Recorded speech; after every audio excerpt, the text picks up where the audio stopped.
বাজে নিতাই, এখনো তোমার ব্রেকফাস্ট রেডি হয়নি। কতবার বলেছি খাবারটা তাড়াতাড়ি রান্না করো, সৈকতকে তো ওষুধটা খেতে হবে। এই তো হয়ে এলো মা, আসলে বাজারে গিয়ে একটু দেরি হয়ে গেল মা। কি যে করো না নিতাই। তাড়াতাড়ি একটু আশীর্বাদ করে দাও তো। কি রে, না খেয়ে দিয়ে কোথায় যাচ্ছিস? আরে আজ একটা ইন্টারভিউ ব্যাপারে যেতে হবে, আর আমাকে দেরি করিও না প্লিজ, অলরেডি আমি লেট হয়ে গেছি। না মা, না খেয়ে তুমি কোথাও যেতে পারবে না। এটা কার নিতাই? তুমি কেন? বসুদা দিদি বলে দিয়েছে। তুমি চুপচাপ এখানে বসো তো। জেঠি আমি কিন্তু বেশি কিন্তু কিছু দেবে না আমাকে। কোথাও ইন্টারভিউতে নে নে খাও। ভালো লাগে না তো। আচ্ছা শোন বাবা, গাড়ি নিয়ে যাবি, বাইরে অনেক রোদ আছে।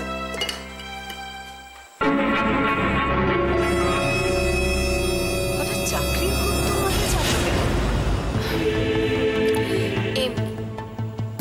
বাবার ট্রিটমেন্ট, আমার খরচা, এসব আর কতদিন তোমরা। লিলি, সব কথা আর একদম বলবি না। তুই আর বসুধা কি আলাদা মা? তোমার কাছে না, কিন্তু এবারে সবার চোখ তো তোমার মতো নয় জেঠি।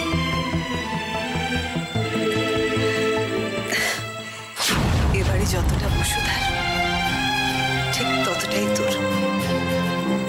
আমি বেঁচে থাকতে অন্য কারোর কথা ভাবার দরকার নেই, বুঝেছিস আমার পাগলি নেই। কিন্তু চাকরি করে যে আমি নিজের পায়ে দাঁড়াতে চাই, আর্থিক স্বাধীনতা ছাড়া কি দাঁড়ানো যায় বলো?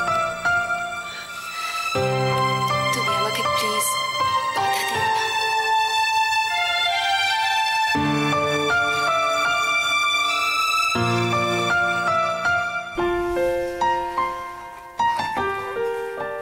লাগছে নাকি? দেখি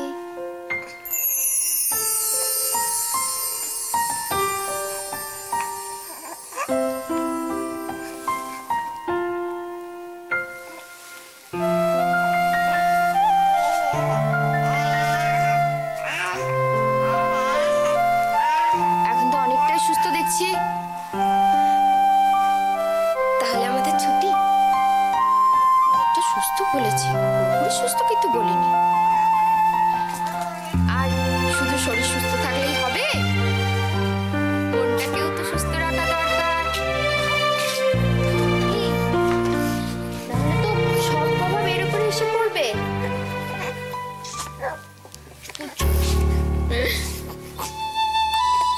ও কিন্তু সব বোঝে, তাই না? ও বলি চল,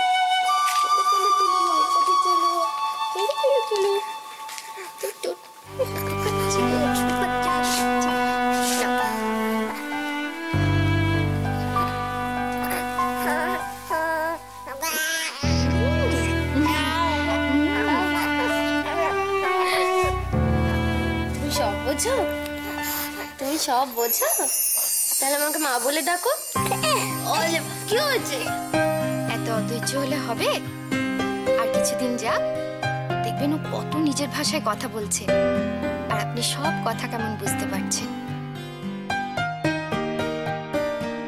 মিসেস অধিকারী, স্নেহ, মায়া, মমতা, ভালোবাসা এসব তো শব্দ দিয়ে বোঝানো যায় না। শোনো, তোমার মা কিন্তু তোমার নামে কমপ্লেন করছে। তাড়াতাড়ি বড় হয়ে ওঠো।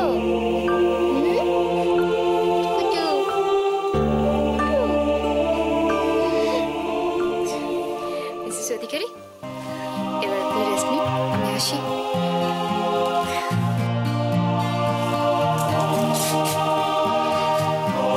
এই তো বাবা এসে গেছে। সুস্থ আছে, আজ থেকে কিছু নতুন অ্যান্টিবায়োটিক চালু করেছি, আমাদের মেডিকেল স্টোরেই পেয়ে যাবেন, তাই মনে করে প্রেসক্রিপশনটা কালেক্ট করে নেবেন। ম্যাডাম, কবে ছুটি পাবেন? আর দুটো দিন যাক, তারপর মা বাচ্চা দুজনকেই বাড়ি নিয়ে যাবেন।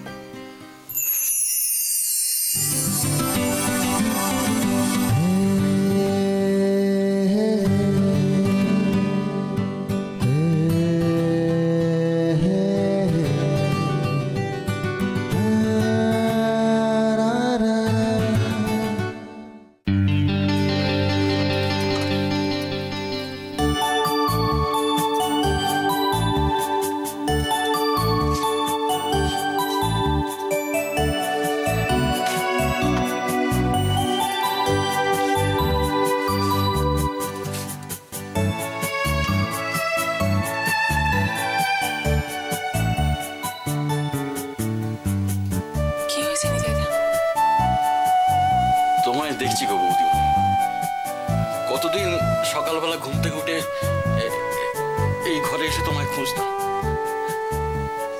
তোমায় না পেয়ে ভাবতাম সবই এটা বাজে স্বপ্ন।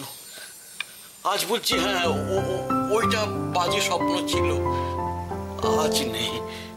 তুমি তোমার জায়গায় দিব্যি দাঁড়িয়ে আছো। উপায় কি বলো? তোমরা সবাই মিলে এমন জোর করলে যে এখান থেকে আর যেতে পারলাম কোথায়। শোনো, সৈকতের স্যুপটা আমি বানিয়ে ফেলেছি, তুমি একটু জুসটা করে দাও, আমি এদিকে ব্রেডগুলো সব রেডি করে দিচ্ছি। কি ব্যাপার নিতাই, বাড়ির সবাই আজকে উপোস করবে নাকি? ময়ূক নার্সিং হোমে যাবে, অন্য সব কাজ ফেলে ব্রেকফাস্ট রেডি করো। একটা ছেলে সংসারের জন্য উদয়স্ত খাটছে, তার কথা তো একটু ভাবতে হবে নাকি?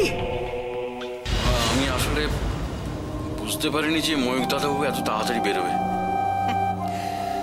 গল্প থেকে ফুরসত পেলে তবে তো যাকে ওখানে ব্রেকফাস্ট রেডি করে রেখেছি, প্লেটে সাজিয়ে দাও। যাও।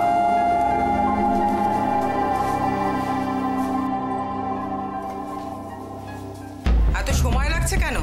হ্যাঁ, তুই মা, এতে তো কোনো খাবার নেই। সে কি, আমি তো এটাতেই রেখেছিলাম।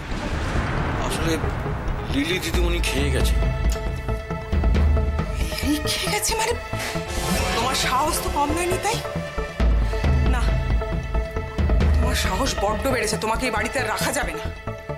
কথায় বলে না, পিপিলিকার পাখা ওঠে মরিবার তরে, তোমার হয়েছে সেই অবস্থা। আপনার এই কথাগুলো আমি কিচ্ছু মনে করি না টুইমা। আসলে গরিব মানুষ তো, আমাদের চামড়াটা খুব মোটা। টুইমা, খাবারটা আমি লিলি দিদিমণিকে দিইনি। তাহলে কে দিয়েছে? মা।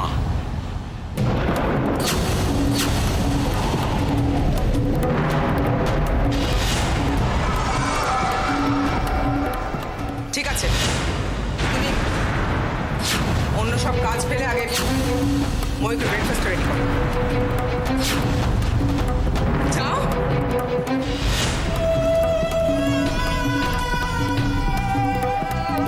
দাঁড়াও নিতাইদা, আগে আমার কাজ শেষ হোক, তারপর তুমি কাজ করবে। সৈকতকে করে ব্রেকফাস্ট দিতে হবে, ব্রেকফাস্টের পর ওর একটা ওষুধ আছে। ময়ূককে নার্সিং হোমে যেতে হয়, সেখানে হাজারো পেশেন্ট ওর জন্য অপেক্ষা করে, একটা টাইম মেনটেন করতে। আর যে বাড়িতে আছে তার 5 মিনিট পরে খেলেও চলবে। খাবারটা রেডি করো নিতাই।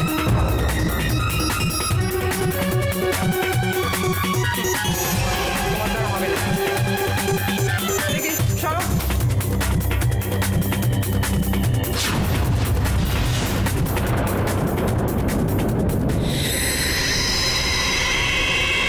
ওঠো ওঠো, ঘুম থেকে উঠে পড়ো। এই দেখো বাবা চলে এসেছে। ঘুম থেকে উঠে বাবাকে বলো, বাবা বাবা বাবা আমি বাড়ি যাব, আমাকে বাড়ি নিয়ে চলো। তুমি কিন্তু বড় হয়ে দুষ্টুমি করবে না একদম, বাবা কিন্তু খুব রাগী, খুব বকে দেবে তোমাকে। ঘুমিয়ে পড়েছে আর সোনাটা। ওরে বাবা, তুই অন্তত আমাকে ভুল বুঝিস না বাবা। না বাবা, তোমাকে ভুল বুঝতে যাবো কেন? I am the only authority. Chandra Chaudhary is the only authority. এখন আমি বলবো, তোমরা শুনবে, তোমরা শুনবে। কি দেব তোকে? তোর বাবা যে নিঃস্ব।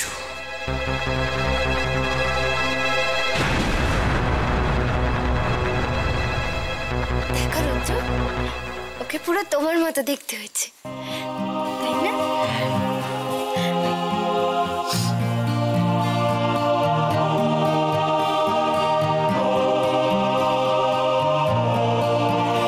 তুমিও কিন্তু বাবার মতো হবে, কেমন?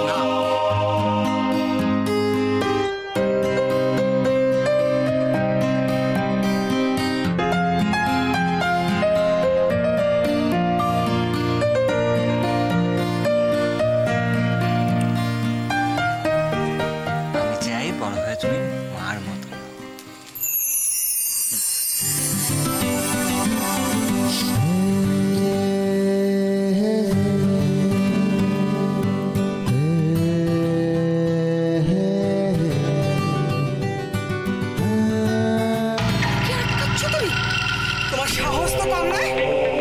কি করবো টুইমা, যে দেবতা যে ভুলে দুষ্ট তাকে সেই ভুলই তো দিতে হয়, তাই না? আচ্ছা, অসভ্য অসভ্য বাড়ি থেকে তুলে আনা হয়েছে এখানে। এত কিছু পরেও এতটুকু লজ্জা নেই। অবশ্য থাকবে কোথা থেকে, রক্তে তো অসভ্যতা মিশে আছে। একদম ঠিক বলেছেন, তাহলে আপনার সঙ্গে পেরে উঠতাম কি করে বলুন? বেশি বড় বড় কথা বলো না অপর্ণা, সরে যাও আমার সামনে থেকে। তোমার মতো নির্লজ্জ বেহায়া আমি দুটো দেখিনি। কি হলো, সরে যাবে না? আমি জোর করে তোমাকে। পারবেন মানে মানে আমি যদি সত্যি আপনার সঙ্গে জোর করি, আপনি আমার সঙ্গে বেড়ে উঠবেন? আমি এখান থেকে এক পাও নড়ব না। যদি এখান থেকে কারো সরার হয়, সেটা আপনি সরবেন। অপর্ণা, আশ্চর্য, এখনো আপনি এখানে দাঁড়িয়ে আছেন। আপনার মতো নির্লজ্জ আমি কেন? আমার বাপের বাড়িতেও কেউ কোনোদিন দেখি। আপনি এখান থেকে চলে যান টুইমা এখন। আমার যতক্ষণ না কাজ শেষ হবে আমি রান্নাঘর ছাড়ব।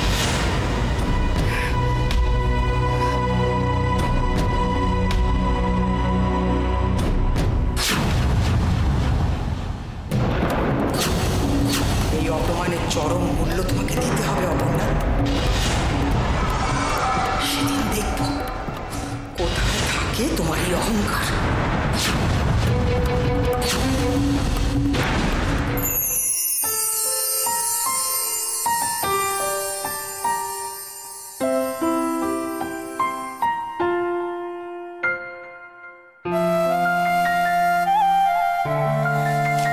জানো তো, কালকে কাকা সুজন এসেছিল। কাকা তো নাতিকে দেখে কি খুশি। আর সুজন সে কি বললো? সে কি বলছে না সেটা বলো। হাজারখানেক নাম ঠিক করে ফেললো ওর। কি লাফাচ্ছে আমার, বলবো কি তোমাকে। জানো তো, কাকা বলেছিল ও বাড়িতে যেতে, আমি না বলে দিচ্ছি।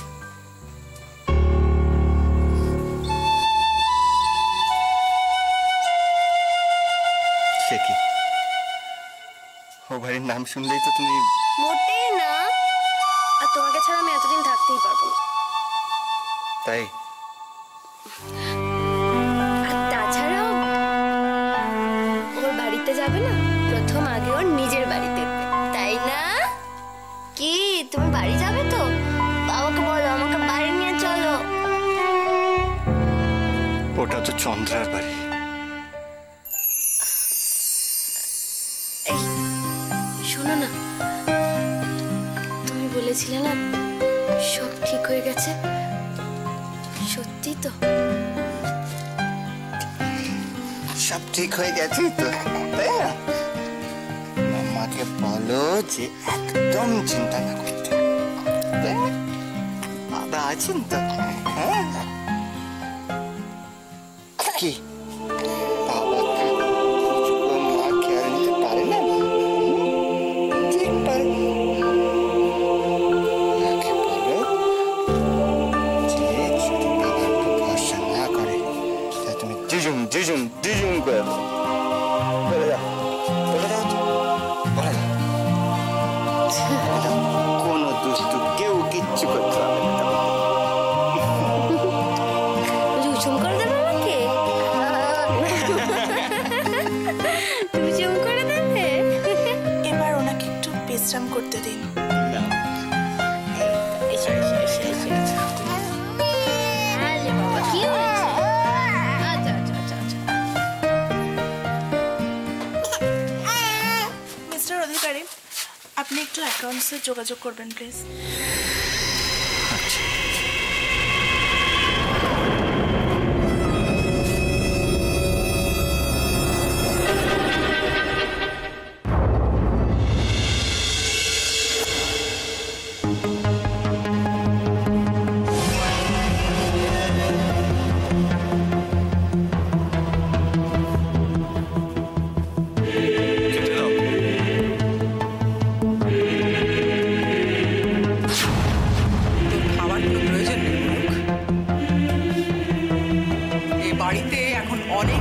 খাবার চলছে, সবাই নিজের স্বার্থ দেখছে, তোর কথা ভাবার সময় কোথায়? কি হয়েছে? কি এইভাবে কেন কথা বলছো?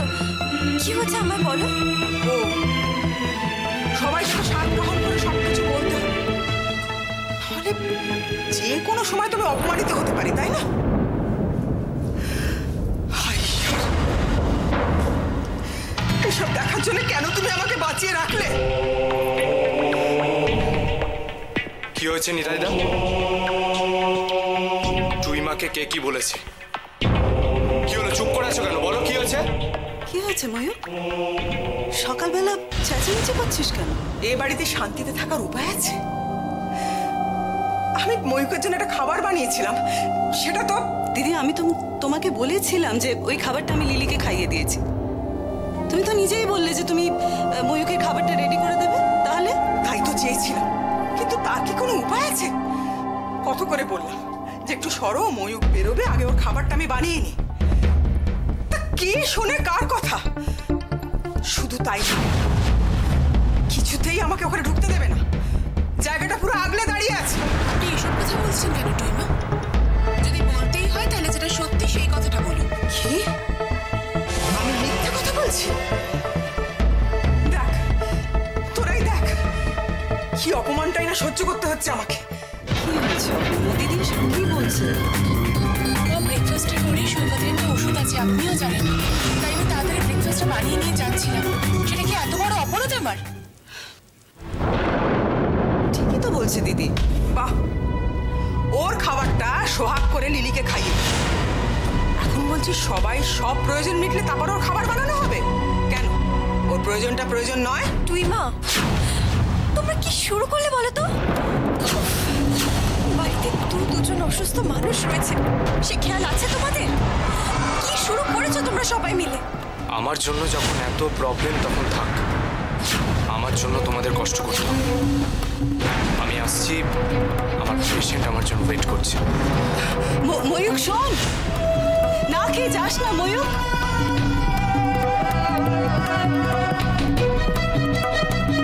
দেখ, বাড়িতে ঢুকতে না ঢুকতেই কি শুরু করেছে। ছেলেটা আমার না খেয়ে বেরিয়ে গেল। অপর্ণা, তুমি দাঁড়িয়ে আছো কেন? সৈকতকে খাবারটা খাইয়ে ওষুধটা দিয়ে দাও। মা, আমি ময়ূক দাদাবাবুর খাবারটা নার্সিংহোমে দিয়ে আসবো। নিতাই, ওরা সবাই বড় হয়েছে,